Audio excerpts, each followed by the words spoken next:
Shalom and welcome again to Seekers of Meaning, the podcast TV arm of Jewish Sacred Aging. I'm your host, Rabbi Richard Address. Thank you very much for joining us.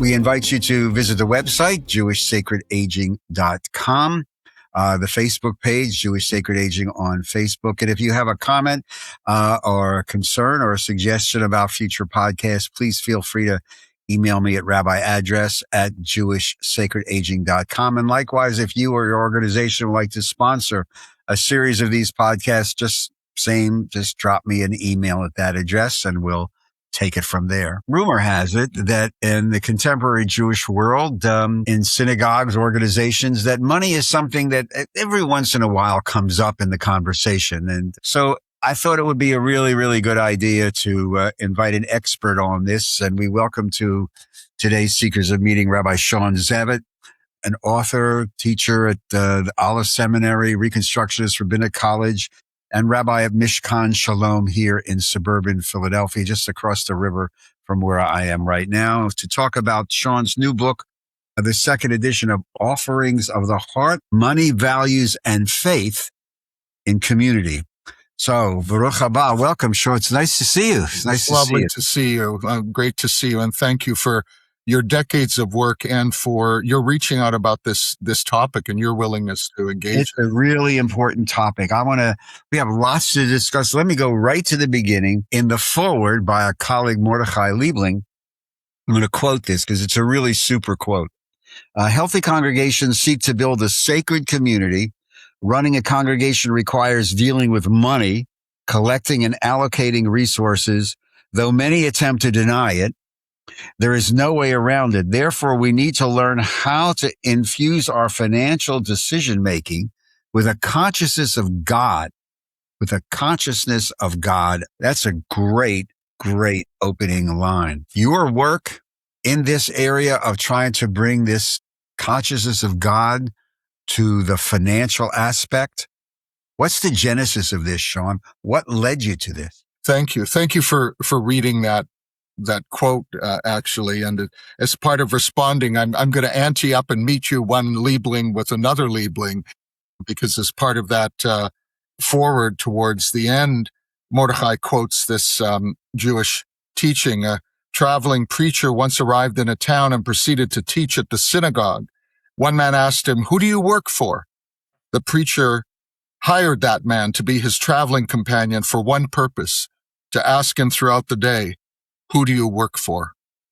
And, I remember Rabbi Zalman Schachter Shalomi, a blessed memory, someone asking him, isn't a synagogue or a faith community a business? And he said, yes, but what business are you in? And so that aspect of being a sacred community of souls, of a change agent in the world, of a container and purveyor of Jewish tradition and change as well. These are all really important things. And so, this issue is not something that came to me easy, Richard, I will say. I explore this in my introduction to the book of my own journey around class and money, and not, seeking work that had a lot of that initially, when I began working for the Reconstructionist movement post RRC. That was the first job with a guaranteed salary and benefits that I ever had in my life. And I, left rabbinical school, with debt as well. So it's been a long path to deal with these issues. So I don't want to come across as the expert, like you graciously said before. I'm a learner and a journeyer with it. And as part of my work, I worked with Rabbi Liebling at JRF, it was called at the time, was to go around the country with different workshops for leaders. And the initial one was on communal growth. And as we were touring that around, the issue of money and Jewish values, the issue of purchasing and building buildings or investments and coming of age as a movement, different trajectory than in, say, the Reform and conservative movements, which were older, was a real live issue. And so the second year I was there, I began to develop, with the support of Mordechai, also Jeffrey Daycrow, the whole idea of Torah of money, creating an interactive workshop and getting the best practices from the field of communities so that people could teach each other, as well as ground in Jewish sacred text, in values-based approaches and budgeting. And that was often the greatest inspiration for people. Yes, they learned techniques from each other, but what really changed people was the rich heritage that we have and seeing themselves in the lineage of aspirational work right from it's tough times. Yeah, well, tell it to our ancestors who started a building campaign right out of Egypt. They didn't wait till landing in a place of promise. It was, here's how we're going to organize our resources around a sacred center. And we're going to have all these different avenues. If you've got more, you can give here. If you can volunteer, if you got a half shekel, it's like if all you got is $18, everyone's in. So everybody knows everyone has contributed the very minimum. These were things we even were working out as our peoplehood was beginning to take form. So it's challenged me, this work, and it's grown me in many ways to move through some of my own internalized fear or reluctance to engage it. And certainly in the last 13 years, being a congregational rabbi, having building campaigns, working with self-assessed dues systems and helping people connect their spiritual life and their resources, it's been quite a journey that way, and it continues. You just mentioned the self-assessed due systems and the experimentation in many congregations over the last decade or so of no dues, moving off of a flat fee, of fair share, or what you call self-assessed. It always goes back to those texts in Torah, which talk about you're giving the truma, the gifts, as your heart so moves you. And then you have that, I think it's Talmudic or Pirkei Avot, Ein Kemach, Ein Torah. You have to have one to have the other. When you teach this concept of as your heart so moves you in the connection of finances, how do you spin that? How do you teach that? It goes to the heart, if I may use that term in this case, of the title of the book itself, because you're kind of drawing a highlighter under that. I mean, this book could have been titled any number of things, but there was something for me out of the way that resources are referred to from biblical times to now, that Nadiv Lev, the aspect of whatever you've got, bring your contribution, whether it's volunteer time or resources or money or, making the challah, whatever it may be, that everything is acceptable as part of that culture of giving. That felt like the most compelling to me. And in fact, in the 20 plus years since the first and the new edition, one of the things that changed, Richard, was actually the title that Bloomsbury supported, moving it from the original Offerings of the Heart, Money and Values in Faith Community to Offerings of the Heart, Money, Values, and Faith in Community. I looked at the title and I said, that doesn't resonate as much anymore. It's the combination of those three, and whether you're in a congregation, organization, a synagogue, mosque, church, at the federation, or in a nonprofit, or in a corporation or organization, these are values that can go with you and help people feel more, inspired to give as well. I remember, I don't know if you've ever done this, like looking at your pension plan, et cetera, and sort of seeing what are the values-based, investments. And I was struck when I did that the first time and saw so interesting that the organizations in the values socially responsible investment portfolio were actually 80% were the same in the other ones. They were the same corporations that were doing the best under those filters were actually doing the best in general. It wasn't just relegated to the socially responsible investment. There was something about social responsibility and values-based work that created the most profitable organizations, the longer-term commitment of employees, the greater equity and diversity that enabled places to flourish. So I think that that's a deep teaching of our tradition as well that resonates through today. So many congregations have had this, and organizations too, have had this values-based conversation where the clergy person often will say, remember, our budget is a reflection of Jewish values. And you could tell the real sense of what an organization or a congregation holds as its true values by how it spends its money. React to. I mean, I'm sure this has come up in all the workshops. Never. I have no idea what you're talking about. Well, just a shot in the dark. Okay. I'll just improvise. Just wing it. That's right. You're right on. And one of the exercises I like doing when in doing workshops on this. One is personal. I'll sometimes have a little basket, one for the cell phones and the other for the wallets. And I ask people to put their wallets in as we come into the room and just leave them in pure view. It's not like they disappear. I ask people to say, if I found your wallet on the sidewalk, and of course I'm going to return it to you, if I open it up, what will I find in there that represents who you truly want to be in the world? Or are all the things in there not really representative of your values? And then similarly, like you identified on a communal level, organizational level, how are the values reflected in your budget? So taking the statement of principles or the mission statement or, who you say you are on your website and having that next to the budget and now say compare and contrast, it's amazing what happens because some people will say, oh, we're all about education. We're all about kids. We're all about justice. And then you look at the budget and go, right, to the tune of $43 a year. Right. So if we're going to do this alignment, we actually have to be able to track that spending, that investment in staff or projects or tzedakah collectives or whatever it may be, so that you can trace it back to who we say we are. Otherwise, there's a disjunct between spirit and resource. And one thing I point out in the book is many of the listeners, particularly if they're Jewish, will be familiar with Shema Yisrael, Adonai Eloheinu, Adonai Echad, and Ve'ahavta, and you will love the divine with all your heart, spirit. And thank you, King James, but strength was not a great translation because it's me'od. So if you give me something and I say, oh, Tov, or how are you doing? Tov me'od, I'm doing very well. It's about wellness and muchness.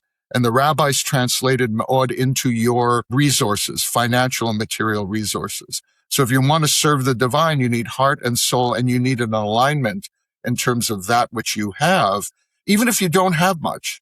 It's such a powerful teaching that I was introduced to through the research for the book, that there's no pure welfare state in Jewish life, that if I'm getting tzedakah from the community because I'm stretched on resources, I still have to give a tithing of that tzedakah back to the communal kuppah, the supply place, right? Because there's always somebody else who is in need, not only myself. And just that particular, idea of the half shekel of a minimal amount. So I try to counsel people, support everyone, don't have any barriers, but don't just give away stuff because that doesn't inculcate a sense of, I'm invested. Here's my $5. That's the most I can afford, or whatever I can do self-assessed dues wise, which I know I arrived at Mishkan Shalom just as we changed our dues system to that.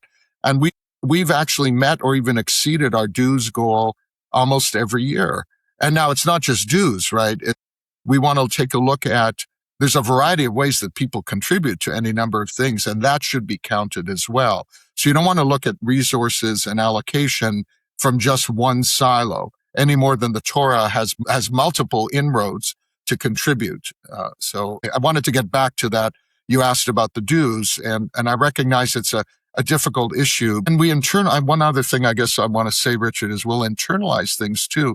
Even with our system, I often have to catch some folks who end up with less resource or are struggling, lost a job, especially in the last few years in COVID, and go, well, you haven't renewed. Well, I know you leave it up to me to give whatever, but I felt embarrassed. I felt a sense of shame about not being able to give what I used to give. No, we actually mean that. If you've got that 180 and you used to give 1,800, someday you'll be able to do that again, but we're here to carry each other. And if you've got more than that, then please contribute that too, which people do to offset, that way. We, in fact, generated one amazing generous gift as somebody gave us a 5-year gift to cover dues alleviation for folks who are self-assessing less than the suggested minimum, to make that 60% of the budget so that the community would not be debited from supporting those who couldn't give the amount. And that was such an inspiring thing to do, that they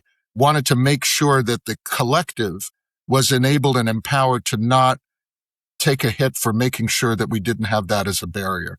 But there's still that internalized piece which we wrestle, and I know I still wrestle today with that.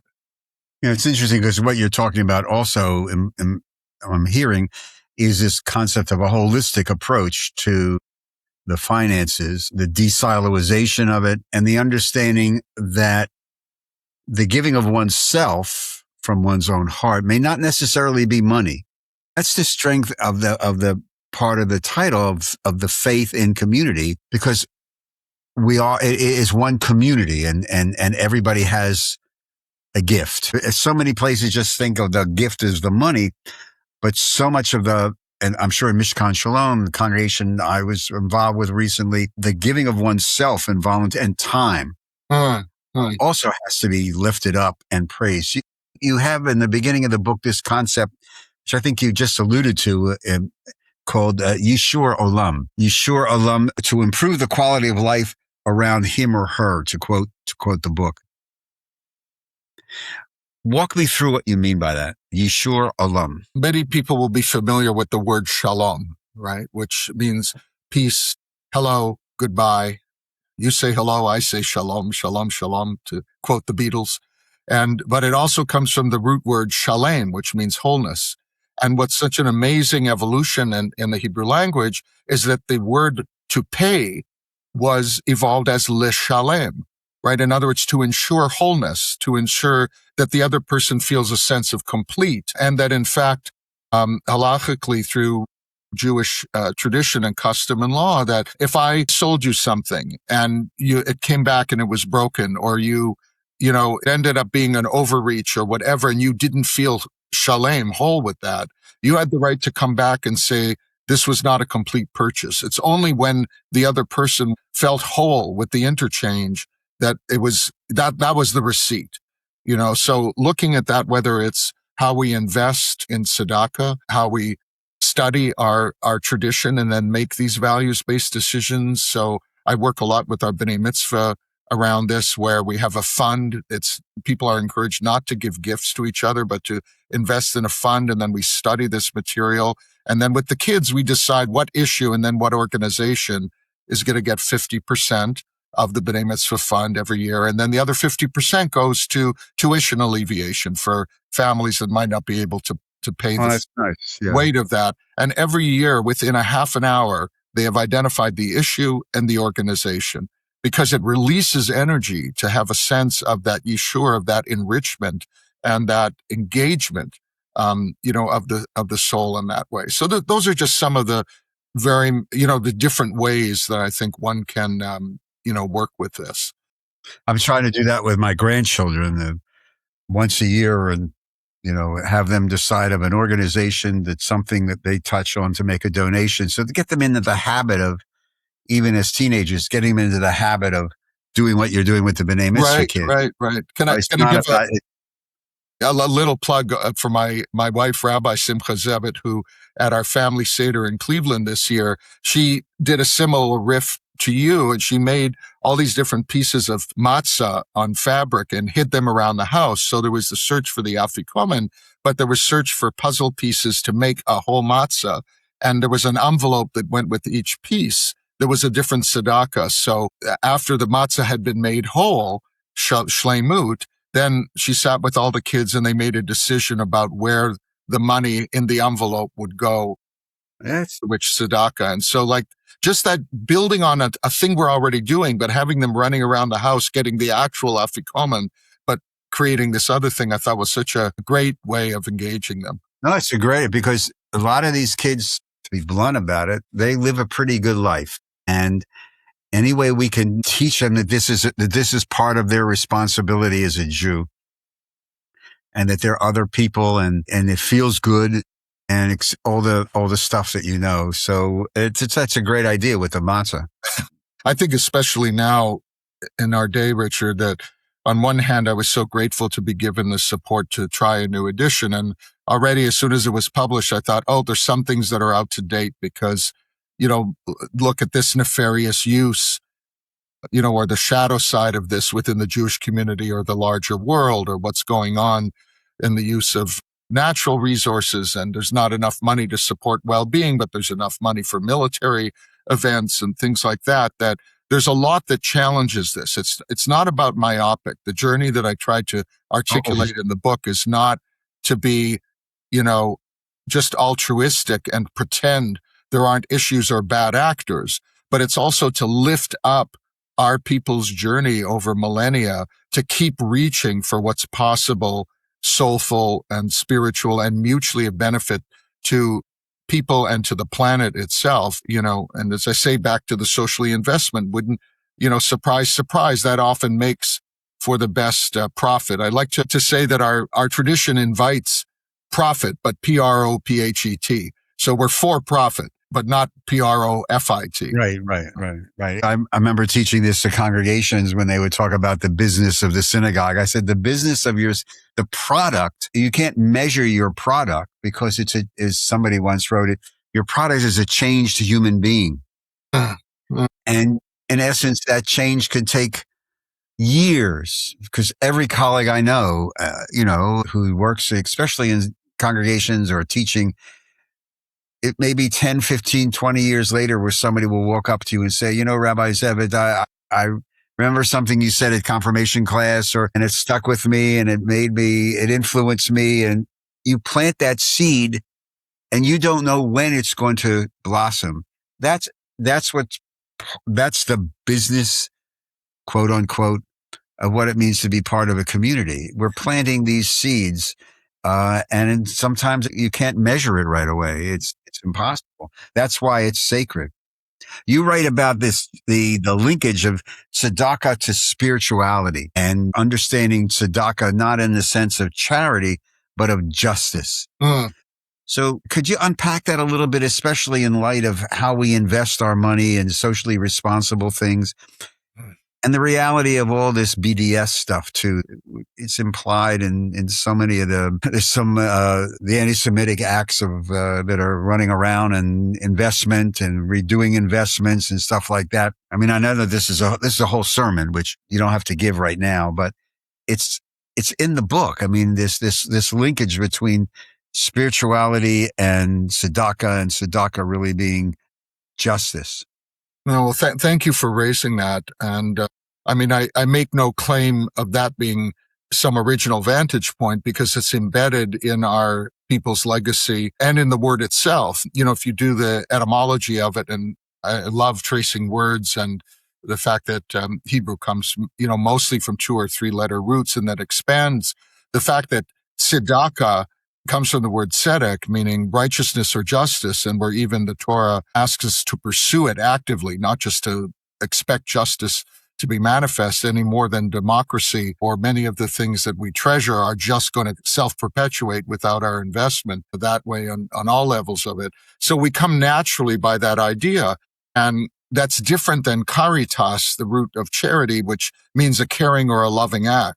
So I think the way, at least I was raised, it wasn't like, are you driven to care? Do you really like that or love that person? No, you're compelled to do the right thing, and feelings are involved, but that's not just the basis. And so there was always a pushka, or giving a tithing, or give $18 to this or to what, in honor of the deceased person, in honor of this event, and these places to try to bolster community, and knowing that today I have resources and tomorrow I may not, and it'll switch around. The Rambam's, who's a wonderful physician, so it's not surprising, he charts 9 months of becoming a full member of community in the Middle Ages. And it starts with this support, it ends with burying the dead and being given that opportunity to be held that way yourself. But he charts 3 months increments of increasing commitment through resources and time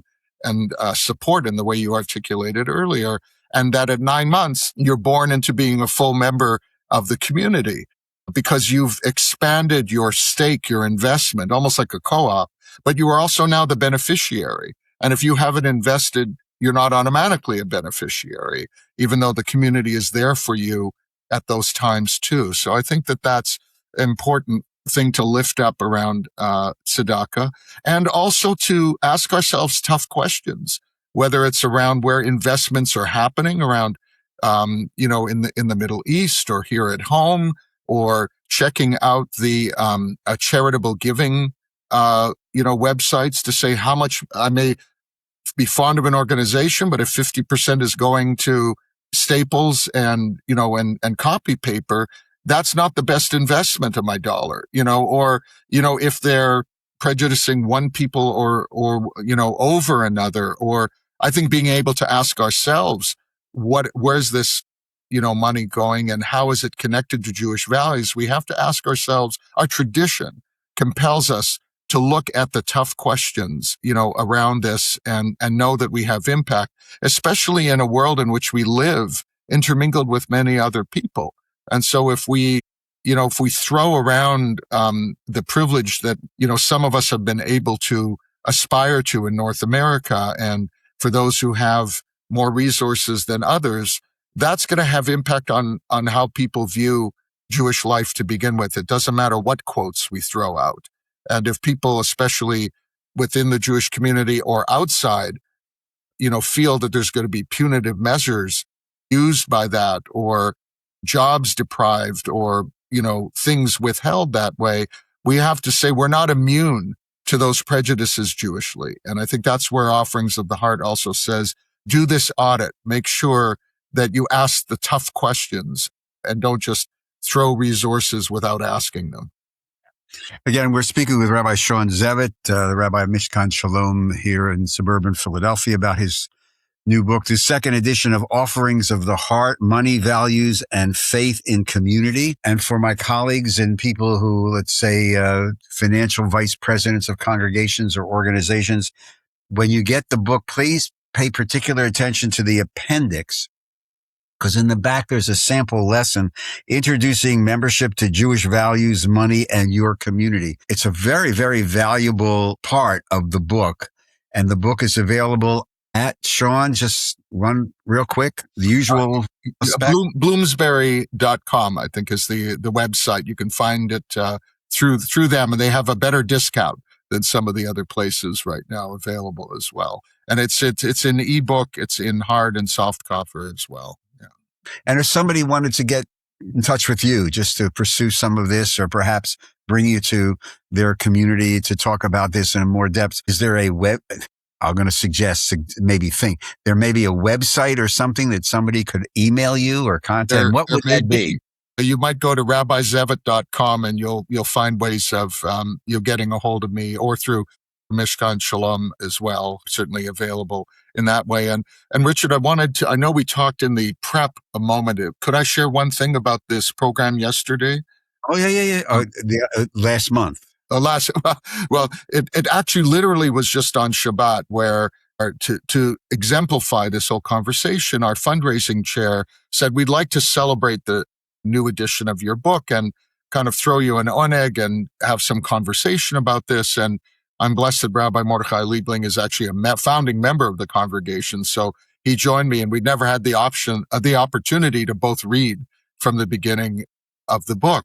But what struck me is, after we had shared that piece, there's a little very simple graphic in one of the sections of the book, maybe around organizing resources, where it says, where are you in your community or organization functioning around the transparency of money and values? Is it only in crisis time you talk about it? Is it closed behind closed doors? Is it much more open and ongoing? And which quadrant are you kind of in to do a self-assessment? And it just struck me, by having the conversation afterwards, what unfolded was a number of the women talking about the challenges to women's empowerment around finances and what they were facing in the larger world, not in the synagogue, but getting credit cards when they were part of partnerships, or after a deceased partner, or people talking about different gender identities, or some of the internalized, fear, or the impact now of not having had resources earlier. And that continued in Facebook and in emails subsequent. So to the point of this isn't just about sustaining your community. This is about providing freedom. Here we are on the other side of Pesach, liberation from the constraints and the narrowness of living this in isolation, not being able to say, I need a little bit of help here, I can help you a little bit later. In that way, and gemilut chasadim, acts of loving kindness in that regard. So, how popular crowdfunding has become these days as well, when people feel there's added value that they get involved. So I was just really moved by the many topics that arose, Richard, from this conversation that weren't just about the content of the book, but were about feeling liberated to name and deal with the challenges in life, to money and values in general. Because, Shawn, push comes to shove, the bottom line is money is an everyday experience. And you talk about the narrow places, you talk about being bound and enslaved, or in the work that we do in Jewish sacred aging, what we call the economics of aging. Talk about values and money. You have people in your congregation, you have significant numbers of the Jewish community who may reach a situation where, to be able to afford to go into an assisted living facility, they can't afford it. Sure. Well, Or in they many can't. cities, like more than 20% of the Jewish community is living at or below the poverty line. And the tradition's approach to single payer plan and how you pay for healthcare and the responsibility of the community, this is all part of this conversation. And that's why that linkage of tzedakah and spirituality and justice is so powerful, because these are grassroots, everyday issues. It's not in the luft. It's not out. It's, if I need to go into a facility and I can't afford to buy in to a CCR, continuing care ground community, and if my adult children have to pay for a 6-hour a day aid to come in, where is that money? Because if they spend it for that, there may be something else that's not being spent on. Right. We actually have an initiative here in Northwest Philly called Shtetl 2.0, in which many of our communities are getting together to see how we can share resources, provide mutual support to keep people in home, and do it through our communities. But when you were saying that, Richard, I so appreciate the connections you're making, because it's everything that was important to me about the book that way. But I remember one of the early workshops I did, and there was a congregational president who was like, this is to everybody out there going, well, it's such a sweet conversation they're having, it's a nice softball, but, when the rubber meets the road, it's not real. And there was this president who, said, I can't raise money. It's too overwhelming for me. I can't do whatever. And we were studying these texts, some of which we've cited today. And she stood up and she said, wait a minute, I'm not fundraising. The funds aren't dead and I need to raise them from the dead. They're already there. I'm helping to organize resources. And in fact, I'm connecting people with the mitzvah. I can do that. Now I feel inspired. And she went home and launched twice the size of campaign that they were originally going to do, and achieved the goal of hiring a rabbi in the way that they wanted, because she got over that internal barrier. And so this is not just about good feeling. This is about producing real results that you can also then go to sleep at night going, I haven't ruined the earth or injured people on the other way. And I'm, Lador Vador, in enabling generations to continue to work with whatever they have. Yes, ultimately, as you alluded to in this present, it is about building relationships. It is about relationships.